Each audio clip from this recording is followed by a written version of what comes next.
The body and the mind work together and depend on each other, so they both need attention.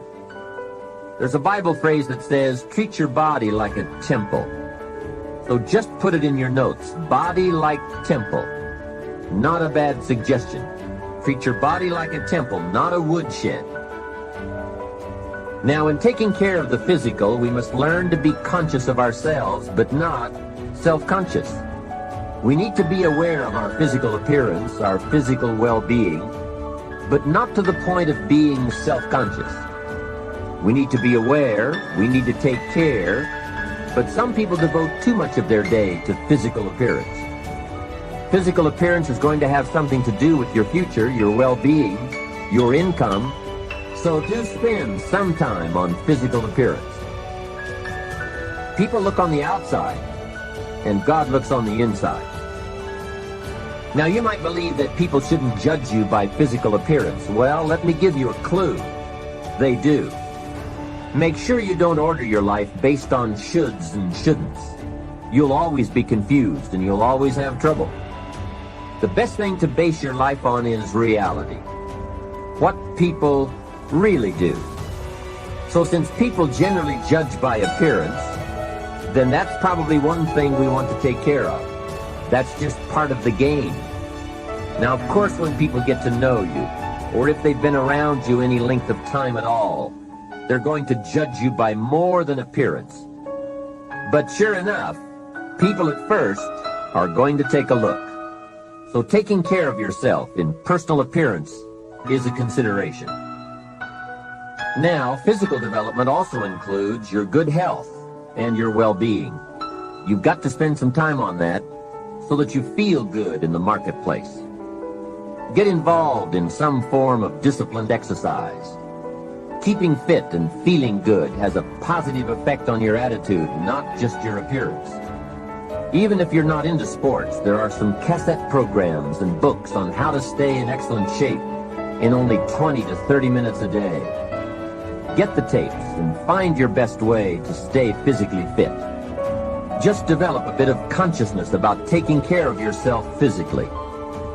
Physical fitness pays great dividends in terms of your energy level, your ability to live a long, healthy life, and your general sense of well-being.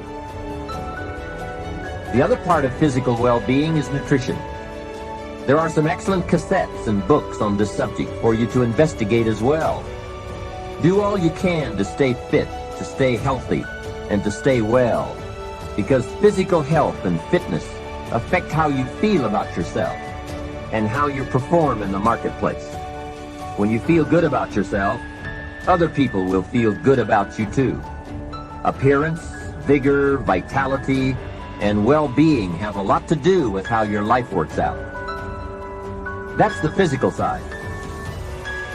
Now, the mental exercise and nourishment are just as important as physical and spiritual exercise and nourishment.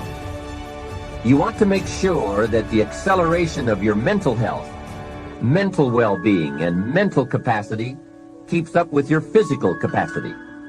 So make sure at 40 that your mind has kept up with the passing of the years.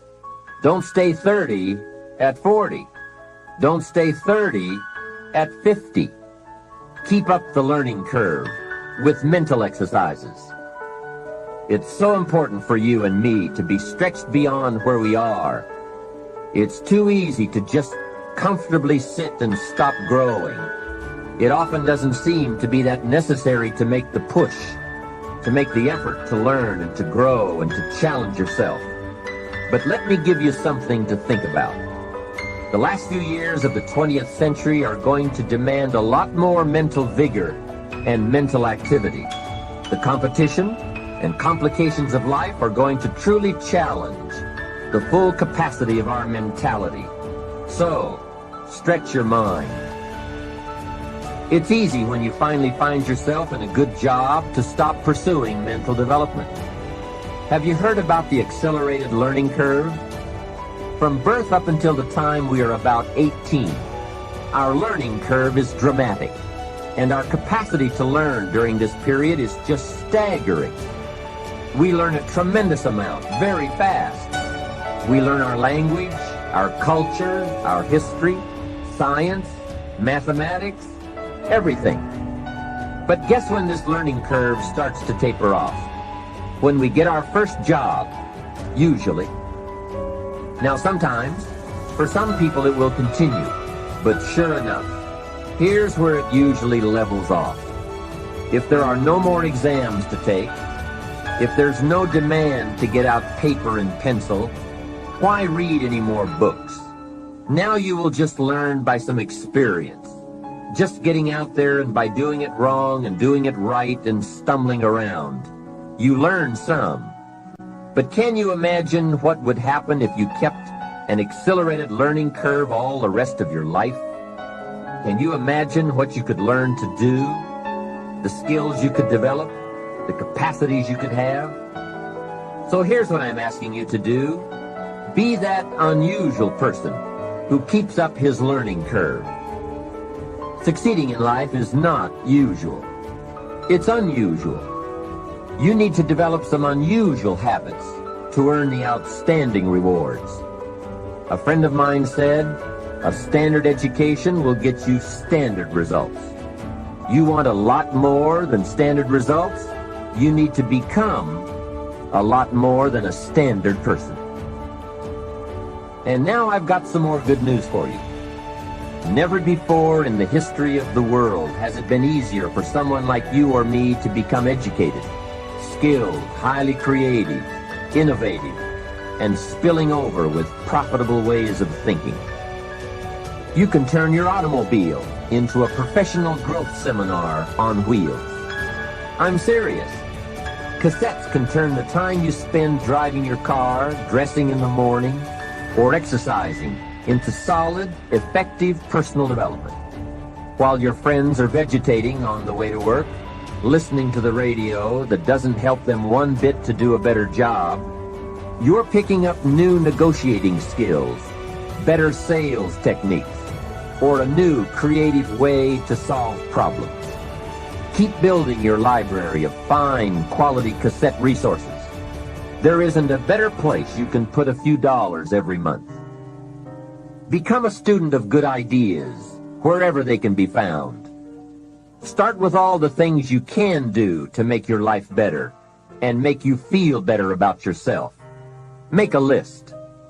Life will give you some pretty big challenges if you can handle the small ones. But unless you practice on the small ones and master those, you don't have a chance for the major ones. A man strides out of his house to go straighten out the corporation, and he has not yet straightened out his garage. Who's kidding who? So work on all the disciplines that will improve the quality of your life. And here's an important thought. Everything affects everything else. Every lack of discipline affects every other discipline. Mistakenly, the man says, "This is the only place I let down." See, that's not true. Every letdown affects the rest of your performance. Now here's the positive side. Every new discipline affects every other discipline. Every new thing you try affects the rest of your performance. Isn't that exciting? So get started on every small discipline you can think of. You can't believe what it will do for your self-confidence. And remember, the greatest deterrent to success is lack of self-confidence. And lack of self-confidence comes from not doing what you could do. Next comes self-motivation. And really, it's the only kind of motivation there is. Self-motivation. I was on a lecture tour in Australia not long ago, and the press interviewed me. And they asked me, "Mr. Rohn, are you one of those American motivators?" I said, "No, I'm a businessman."